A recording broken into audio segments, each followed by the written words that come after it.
¿Qué tal, amigas y amigos? Muchísimas gracias por acompañarnos en este espacio que Incoex dedica para poder llevar educación a personas y más personas que nos siguen en nuestro canal y nuestras redes sociales. El día de hoy tenemos a don Rafael Solano Umaña, profesor en educación musical. Bienvenido, Rafael. Muchas gracias. Agradecerles a ustedes por el espacio y a Incoex por fomentar el aprendizaje de maneras inclusivas y diferentes. Perfecto. El día de hoy vamos a hablar sobre la música de una manera inclusiva, una música para todos, los beneficios de un desarrollo musical enfocado en adultos mayores. Estará con nosotros don Rafael apoyándonos en este tema. Don Rafa, cuéntenos qué tan necesario o si existe alguna edad específica para aprender de música. Claro, es súper interesante porque desde que me he dedicado a dar clases a diferentes edades, la pregunta más común que me hacen es ¿a qué edad se puede aprender? ¿Hasta qué edad se puede aprender? Yo con mi edad puedo aprender música todavía, que es casi como algo general porque se repite mucho, siempre pasa, siempre me llegan preguntando esto. Y mi pregunta es, sí, todos pueden aprender. Hay que entender, obviamente, que eso tiene que estar relacionado a una cuestión de metas, a una cuestión de cuál es el proceso de trabajo y también que si hay limitaciones físicas, alguna cuestión de acceso que pueda limitar o imposibilitar el uso de instrumentos musicales o el aprendizaje de A o B manera, pero la posibilidad de aprender está para todos. Siempre es como, no sé si relacionarlo con un miedo o tal vez con algún tipo de inseguridad, pero esa pregunta se repite mucho y yo siempre trato de resolverla de esta manera. La música tiene beneficios para todos. A pesar de que en los estudios normalmente se suele trabajar el aporte de la música y de las prácticas musicales, instrumentales, enfocadas a edades como niños, como adolescentes, obviamente por todo el desarrollo que esta puede brindar a estas etapas importantísimas, eso no quiere decir que en adultos mayores no suceda lo mismo. Siguen habiendo una cantidad increíble de beneficios que se pueden encontrar, demostrados por una cantidad de investigaciones también, y que es necesario que la gente conozca, porque tal vez por medio de estos beneficios que entiendan y que sepan que tienen las puertas abiertas a aprender y que de igual manera pueden llegar a tener grandes resultados de la misma manera que cualquier otra edad. Ahorita estoy pensando en doña Carla o en don Juan, que tienen 65 años y que toda la vida le ha gustado cómo suenan los instrumentos musicales, pero nunca se han atrevido, no saben cuáles son. Para todo en la vida tenemos diferentes habilidades. ¿Cómo doña Carla o don Juan pueden descubrir a sus 65 años cuál es el instrumento que mejor se les adapta como persona? ¿Qué tienen que ellos analizarse para poder determinar, no, mira, el instrumento de viento, el instrumento de percusión son los que se me adaptan mejor? Claro, todos los instrumentos tienen sus habilidades específicas, pero como tal, creo que todas las personas de igual manera podemos aprender de cada uno. Creo que eso puede ir más por una cuestión de gustos, porque el hecho de que qué tanto me atraiga un instrumento puede afectar mucho en el proceso de aprendizaje. Claro, si yo soy muy interesado con la guitarra, por ejemplo, probablemente eso potencie mi gusto por aprender, mi práctica diaria, porque me gusta el instrumento como tal. Entonces, una persona, por ejemplo, que quiera tener este acercamiento, pero tampoco conozca cuáles instrumentos son los que les pueden gustar, entonces lo que necesita efectivamente es empezar a probar, animarse y empezar a probar con las cosas que ellos piensen que se sienten cómodos. Y también una cuestión que es muy importante por el acceso de dichos instrumentos. La guitarra tiene la ventaja que es un instrumento muy accesible. Hay otros instrumentos que son un poco más complejos, obviamente por cuestiones económicas, por cuestiones de elecciones, accesibilidad a información y todo eso. Entonces, lo que recomendaría es siempre, de la mano de un profesional, de la mano que alguien pueda guiar, buscar los consejos necesarios enfocados a esa persona en específico. De esa manera nosotros podemos lograr que esa persona pueda desarrollar habilidades musicales a partir de sus intereses, a partir de sus gustos, a partir de sus habilidades, como decís vos, y empezar de una vez a enfocar ese proceso para que la persona esa doña Carla que me decís de 65 años tenga la posibilidad de aprender de la mejor manera. A nivel de práctica, ¿cuáles beneficios pueden recibir los adultos mayores de la apreciación musical también, como oído, como conocimiento, y también la práctica musical? ¿Qué beneficios pueden obtener los adultos mayores? Los beneficios son infinitos, son muchos realmente. Lo que podemos hacer es definir algunos para entender más o menos cómo se trabaja, de qué manera se trabaja. Y desde mi perspectiva, los más importantes, o uno de los más importantes, es el aspecto social. Hay que entender que los adultos mayores, conforme pasa el tiempo, la actividad social decrece, por A por B razones, hay múltiples razones por las que puede pasar esto. Entonces, lo más interesante es ver que estos adultos mayores se acercan a la música y reciben por su parte también un aspecto social que los retroalimenta. ¿A qué me refiero con esto? Hay que entender que la música desde sus inicios tiene una actividad social importantísima.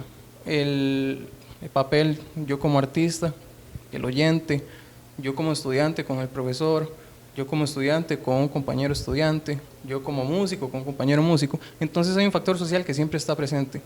Y en el momento que uno participa activamente en la música, forma parte de ese proceso de igual manera. Entonces en los adultos mayores, este proceso social que por A por B razón se empieza a perder, la música lo reactiva. Y justamente con por ejemplo, los proyectos con los que estoy abarcando ahorita en Montes de Oca con adultos mayores, se ve este proceso en donde ellos forman un grupo de socialización, donde todas las semanas se ven, donde ya se conocen, donde ya se preguntan cosas personales, como ¿cómo te fue en la cita de tal día? ¿Cómo te fue con tal problema? ¿Cómo te fue con esto? Y eso lo agradecen mucho. Inclusive sacamos espacios aparte de las clases para que ellos puedan conversar, porque es importantísimo para ellos desarrollar este tipo de habilidades. Además de esto, ya tal vez algunas más específicas, por ejemplo, puede ser la memoria, y no solo la memoria como la conocemos nosotros, que es la memoria semántica, donde decimos en tal año nació tal persona, que también es importante. Pero además de esto logramos desarrollar, por ejemplo, una memoria sensorial, que es igual de importante. ¿Cuál es la memoria sensorial? Como decís vos, por ejemplo, en apreciación musical, la relación con los sonidos, la relación con las vibraciones, la relación con lo que escuchamos, con lo que sentimos.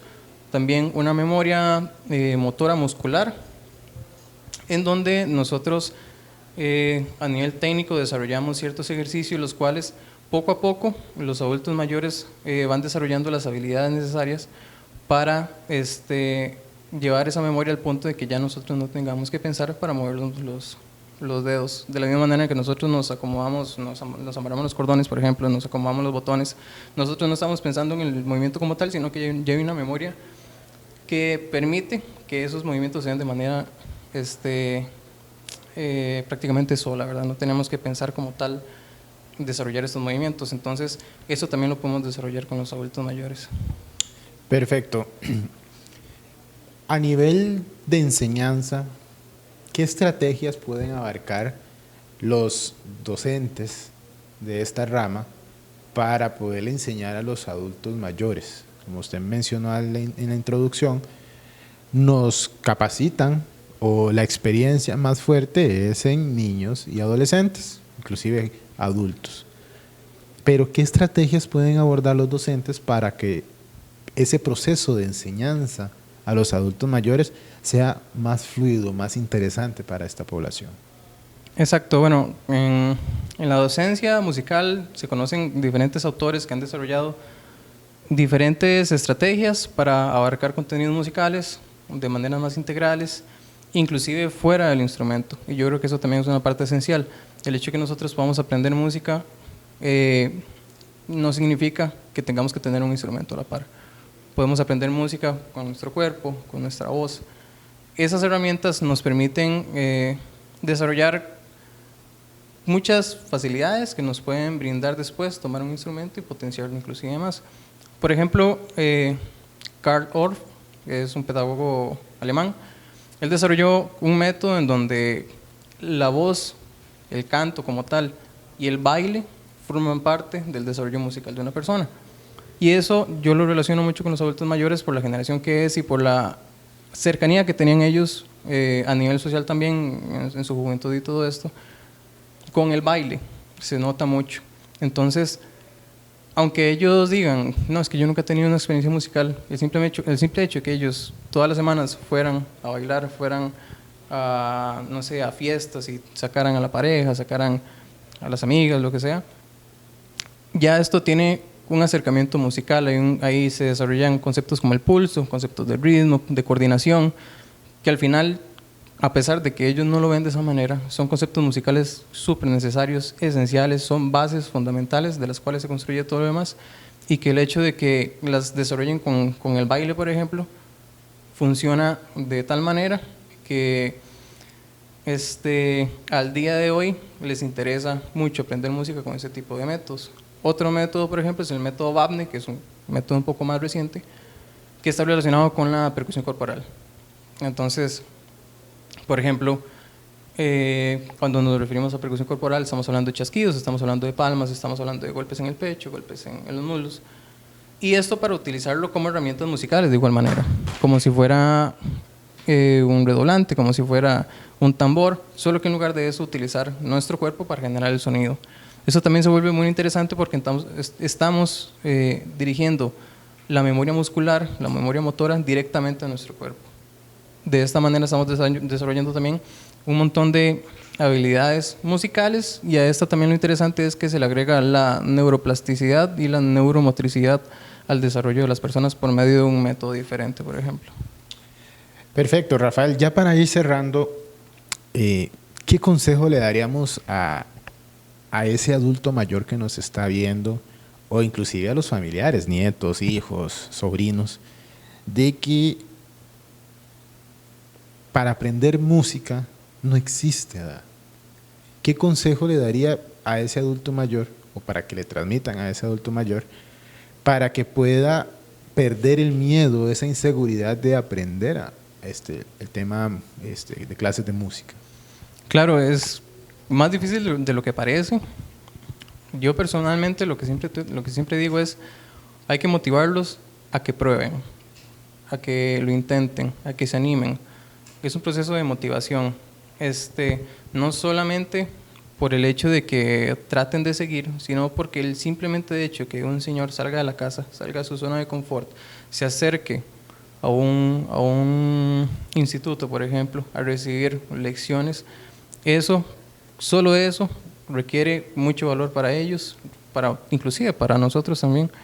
Entonces, ese tipo de cosas ya permiten ver un interés diferente en la persona. Entonces, por lo cual hay que trabajar mucho en eso, tratar de animarlos, que se sientan muy cómodos, que los institutos les brinden la mayor cantidad de facilidades para que el adulto mayor solo tenga que tomar la decisión de ir, porque si aparte de eso hay otras limitaciones que tal vez se les dificulta más, entonces va a haber menor población interesada y todo esto. Entonces, lo ideal es que la familia, que ellos mismos, que prueben, que se animen, que los motiven, que se sientan capaces y que tengan esa capacidad, ¿verdad?, de decir, yo puedo hacerlo, yo también merezco esto, si toda la vida lo he querido, ¿por qué no lo voy a hacer ahora?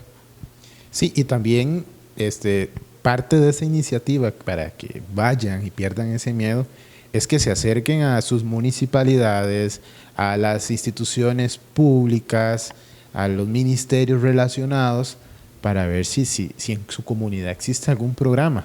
Conocemos de diferentes municipalidades y de algunas universidades públicas que manejan programas específicos para adultos mayores, en los que parte de su abordaje está el tema musical.